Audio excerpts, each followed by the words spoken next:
You don't want this vegan sausage? All right, well, enough of this. Enough of this. We need to stop. Let's shift gears. Vegans love poetry, most of them. I love my segues, right? Vegans love poetry, especially when it's located in the Green Mountains, northern Green Mountains. Yes. Sundog Poetry Center in Jeffersonville. Yes. Right? Welcome, in Jeffersonville, welcome Tamra Higgins, the co-president of the Sundog Poetry Center. Thanks Welcome. for having me. Yeah. Thank you. Thanks. It's great to be here. So exciting. How was your Memorial Day? Great. You know, I didn't have to help my daughter move. I didn't have to take care of my daughter's dogs. I just had a very low-key, relaxing weekend. It was great. Perfect. I couldn't tell if that was sarcasm for a second. I was like, those were all the things that you didn't have to do, but you wanted to play it off as like a really great experience. That's awesome. So you've got a lot of events coming up for Sundog, We do. I can't wait to hear about them. But first, tell us a little bit about Sundog Poetry Center. Sure. Where did you how did this come about? So I taught in the Lamoille County schools for 20 years and decided that I wanted to go back and get a degree in poetry myself. And which was kind of a shock to everyone who knew me because I didn't share that I was a poetry lover from way back when, and even my husband of close to 30 years didn't realize that. So I went back and got my MFA in poetry and then wanted to do something with it. A lot of people go back to school in creative writing and then never do anything with it.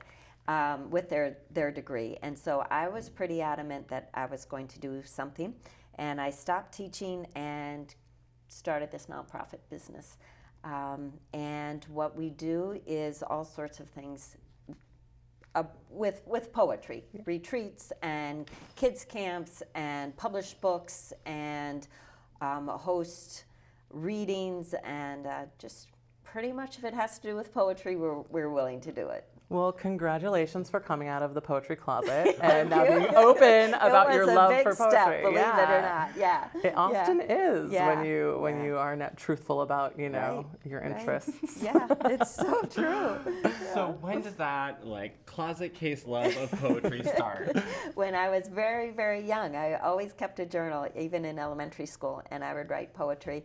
And when I went to college, I was too afraid to become an English major, so I became a French major, which sounds crazy, but I was more comfortable in reading French literature than admitting to writing poetry.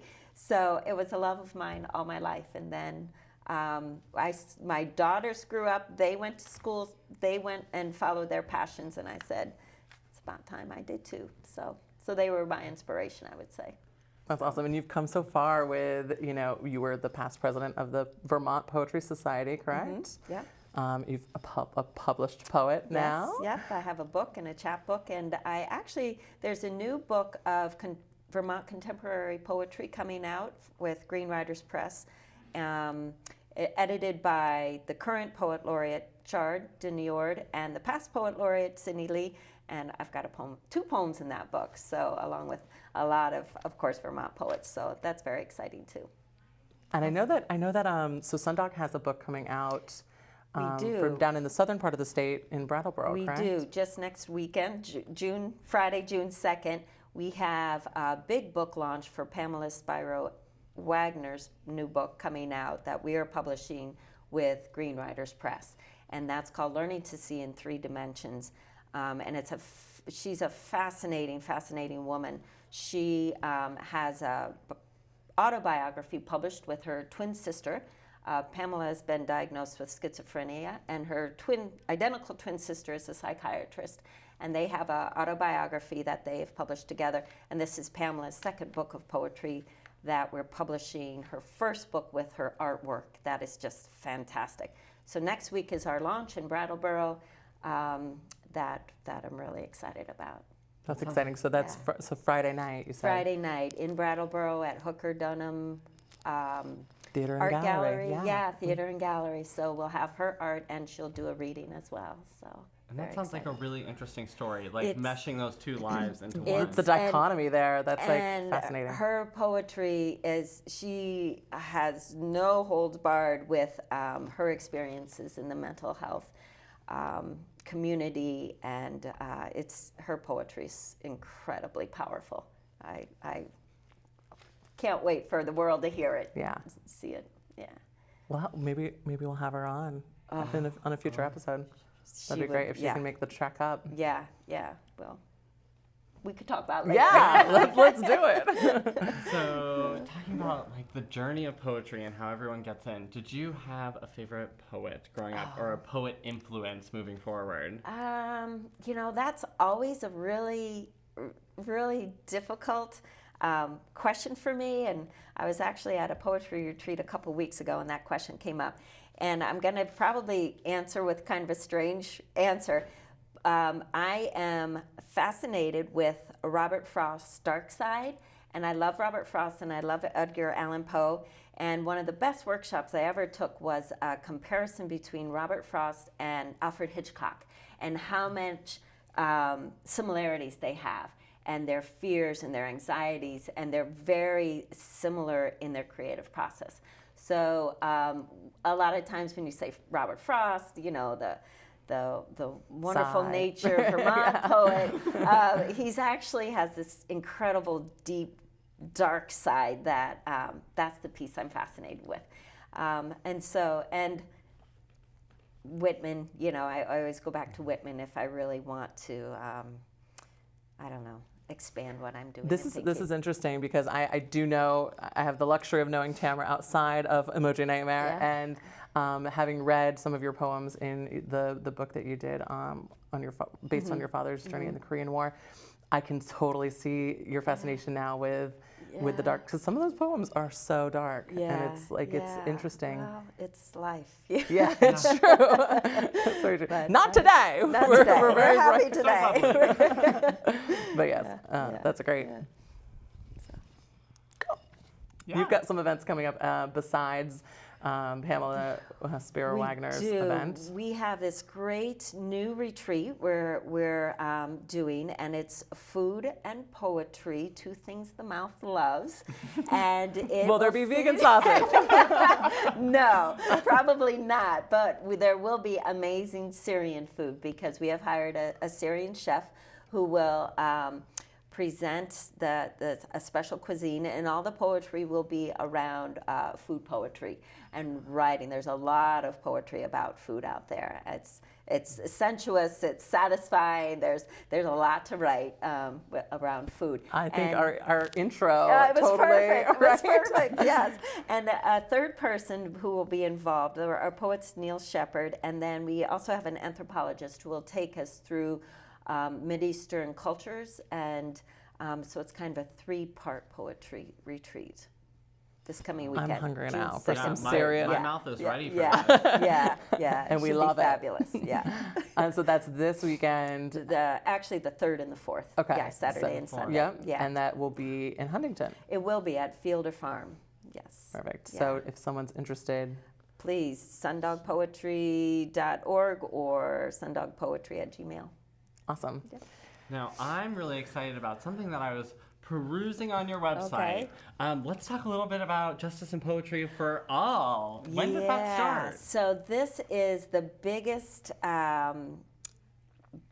thing we have taken on. It's a 3-year, 9-event series. It'll start in 2018, where we'll hold 2 events, 3 in 2019 and 4 in 2020.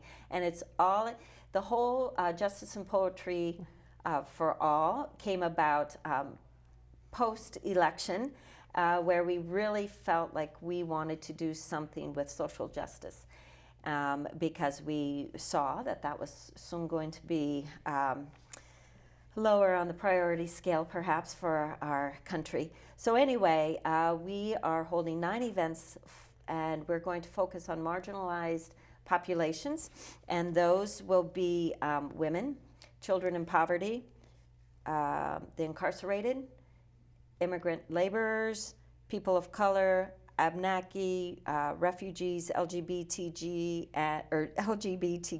and I think that was 8 of them. And so we're really looking to have them be big events with speakers and poets, and we've partnered with the Peace and Justice Center on this project, and with the Young Writers Project. So we'll have students, and we're in the beginning stages of it, but we're very excited about. So sounds like a really big undertaking, so I'm assuming you're going to need some support. We do. We've applied for a National Endowment of the Humanities grant, and we are looking to fundraise close to $60,000 in addition to that. So it will be, we're looking for a lot of support over the next 3 years in that. So that sounds like a great opportunity for for a corporation to come and, shell out something, and you get like some longevity out of that. You do. Being that it goes all the way through to 2020. Right. We are looking for corporate sponsors, and if our corporate sponsors will be able to speak at each of our events, so that's 9 events over 3 years that will be including their logos in our advertisement and marketing, and so it's a great opportunity for a lot of exposure. Yeah, it sounds it. That's amazing. Yeah. And so each event is focusing on a different identity. That's right. Awesome. Right. And we are putting together an advisory panel for each of the events to make sure that we include that population who knows the best, about the experiences. And so we're starting to build those panels now, those advisory panels. Wonderful. Fantastic. So other than, just sponsoring, there's other ways to get involved with Sundog Poetry Center, I'm sure. Volunteering, sure. Attending some of these events. Yeah, attending Workshops. events and workshops and readings and spreading the word is the best way. Because you're everywhere. I mean, you're down in Brattleboro. You've done events in every kind of corner of the state, sounds like. We've done events with 10 independent bookstores. We've interviewed poets all over the state and have our Conversations with Vermont Poets series that are available in podcasts and on CDs. We've just launched a broadside series, so we're going to have beautiful, I don't know if you're familiar with what broadsides are, but it's usually poetry written on or printed on a really beautiful paper and a kind of exquisite renditions or versions of poems. What else do we have going on? We have a huge event in September where last year's event we involved 50 high school students in Share Your Heart, Share the World Poetry event, and this year we have the Poet Laureate of Virginia joining us, Tim Siebels, who he earned his MFA at Vermont College. He's an amazing poet, and so we will have that event again this September. So the best way to get involved is to sign up for our email. Come to an event, come to an event and just join us in poetry, celebrating poetry. I love it. I think everyone needs a little bit more poetry in their life. Just, Absolutely. Yeah. And we can find all of these events on your website. That's right. Which is sundogpoetry.org. Right. We're a totally nonprofit organization. We do all of our events, everything is funded through donations and grants. Yep. Amazing. Well, best of luck this weekend at your events. And thank you so much for being on the show. Thank you. It was a pleasure. I'm so excited. Thanks so much.